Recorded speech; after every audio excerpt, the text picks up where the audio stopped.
Well, good afternoon. As indicated, I'm Dave Gipp. I'm originally from the Standing Rock Sioux Tribe in North and South Dakota, and I've spent probably 47 years working in post-secondary education, working with particularly tribal college development and that whole movement that started back in the late 60s and early 70s with about 6 tribal colleges and serving probably about 1,500 students back in 1972-73. And today we serve close to 30,000 students from many different tribes among the 37 different tribal colleges and universities that exist around the nation. And my own work at Standing Rock was working with the foundation and development of our then called Standing Rock Community College. Now it's called Sitting Bull.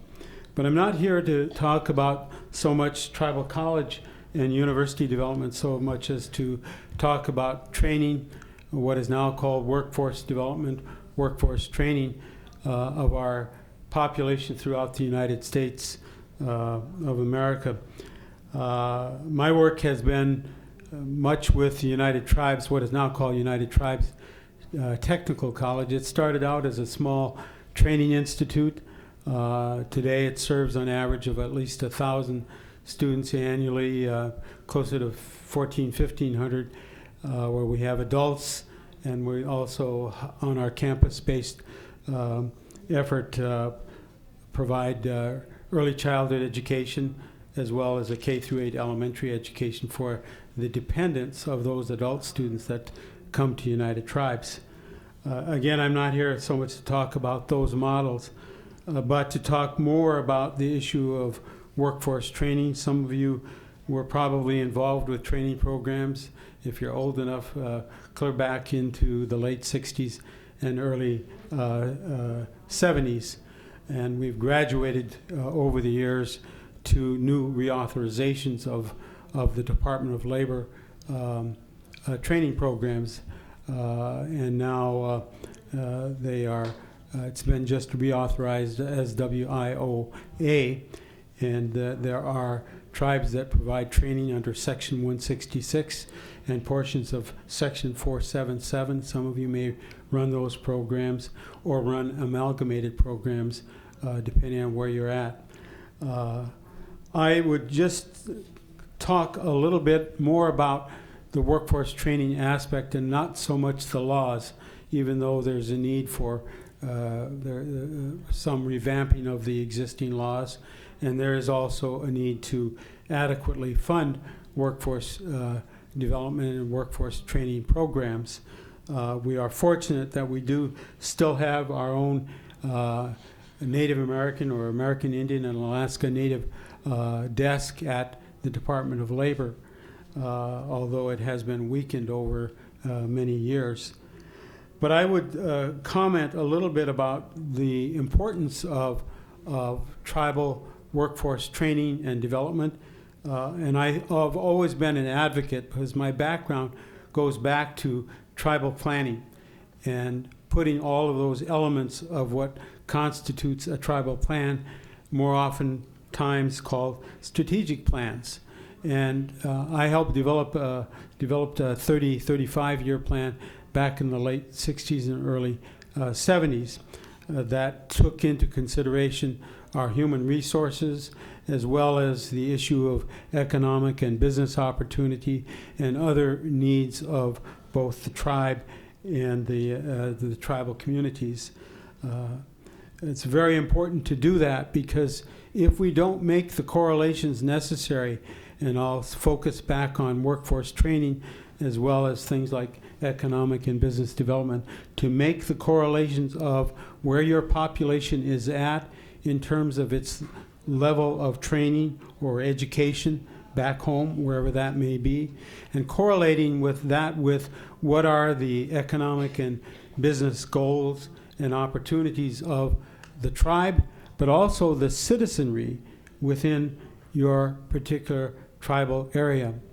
What I've seen in past years sometimes is that the tribal government, as it creates a plan, does not always make that correlation between the capabilities, the needs, and the competencies of the local tribal population. And if we don't put those two together, then the best of laid plans, whether it's in business or economic development, are not going to work. The best of laid plans, when we talk about training of the human resources of your given community, are not going to work very well if you haven't done those basic correlations. Now, within that, of course, there are a lot of other issues that need to be discussed when we talk about the capability of our own human resources, when we talk about tribal and economic opportunity and business development itself, and what our capacity and capability is there. And one of the good things about workforce training is that we can account for those things.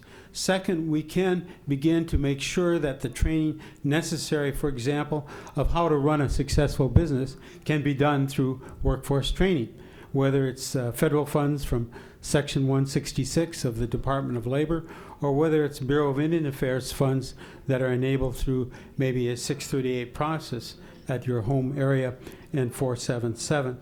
So I think it's very important to always have that spelled out, because tribal leaders depend upon what you put together. And they are only as good as what that information and the quality of that information is all about, i.e. the strategic plan or the comprehensive plan. The second part is assuring that those we train have an opportunity for what is called a career ladder, so that they have an opportunity to not only train for that immediate business or economic opportunity or opportunity within the immediate region. They have an opportunity to see where their job training will take them and what it will be and what they need to then account for, as well as the tribe itself in accounting for where, again, trainees are going to be. I run into trainees all over the country that have used this method very successfully and have moved into other positions of relevance and of capacity and of service, and many times into areas of management that are very critical for a given enterprise or for the department that they serve within tribal government. And so that career ladder is very important, because I think people have, when they're young, they have ideas of who and what they want to be and where they want to go. And we need to be sure that we subscribe and take that information down, because it may be a pipe dream, but it also can be very much used as creating a reality as the years go by. Not just in year one or year two for a short-term job, but for the long term itself. And you ought to be thinking out at least a minimum of 10 to 20 and maybe even 30 years out, and look at what can happen to that population. It also provides a means and a mechanism and an incentive for your tribal population to look forward to a brighter, more prosperous kind of career. The last part deals with what I talked about, the strategic plan and tribal planning itself, and I'll just again focus on economic and business development and bringing along our human resources and helping them build their capacity. Obviously, if you're running a training or education program, you should have already begun to accomplish and see what those needs are and see what those goals are of your population and where they want to be as well. I'm going to commend the National Congress of American Indians with respect to developing the white paper funded by the Northwest Area Foundation. We're just completing a Northwest Area grant at United Tribes that I brought in several years ago. And part of that issue is to refine the support services and capacity for assuring that successful placement takes place. And that's another element of your plan and your work, assuring that you do have successful placement and that it's progressive placement. Sometimes that's overlooked when tribes decide that they're going to do a major effort in economic or business development. But that's an important aspect of where your population will need to be when they complete their training or education. And I always advise that tribal leaders make sure that they are accounting for this whole area. I think with our upcoming speakers, you're going to get some good information about what they're doing with successful projects and where they're going with them, as well as some of the not only presentation but the elements that will be shown on the screen as well. So I'm just kind of wrapping that up. I've worked with the whole area of training and long-term training as well at my institution. We worked with, again, certificate training, and we still do at United Tribes. The second part is sometimes 1 year or 2 year certificates, and also the issue of 2-year degrees that we do there, and now 4-year degrees. We started out training, for example, early childhood aides, and we graduated up the line to begin to do 2-year degrees in early childhood development that led to filling positions in places like Head Start or other tribal early childhood programs. So you can take a program and I think more closely examine not only your population, but where you want to go with that particular aspect of training. Certificate, 2-year degree, 4-year degree, and ultimately maybe even graduate programs themselves.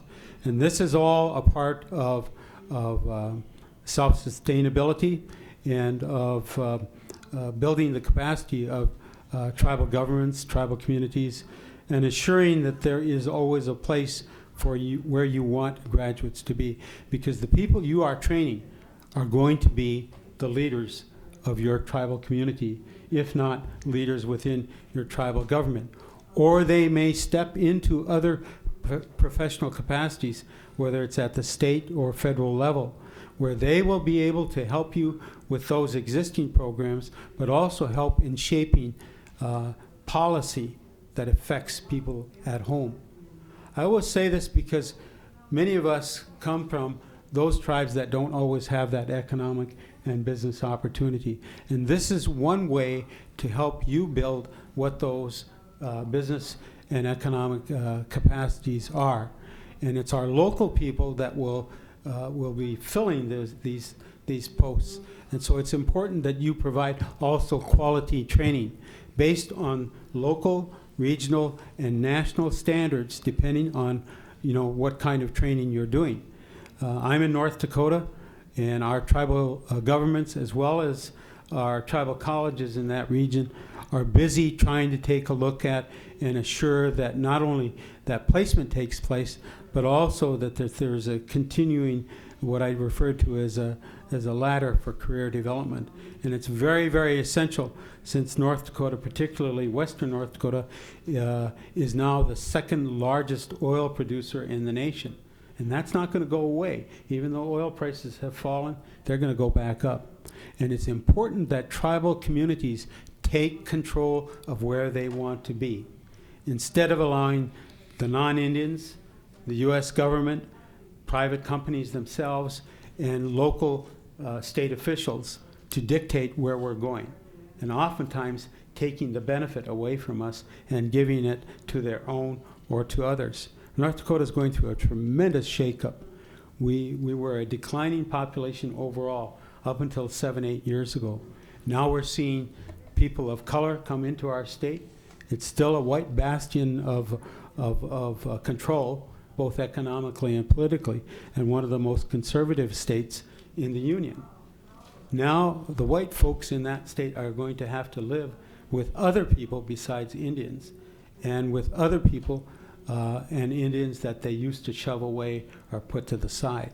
We are becoming the driving force, as well as the potential of shaping economic and business policy, as well as resource development, because we also control a large amount of the water that comes from the beginning of the Missouri River up by the Fort Peck area and coming down to North Dakota and South Dakota.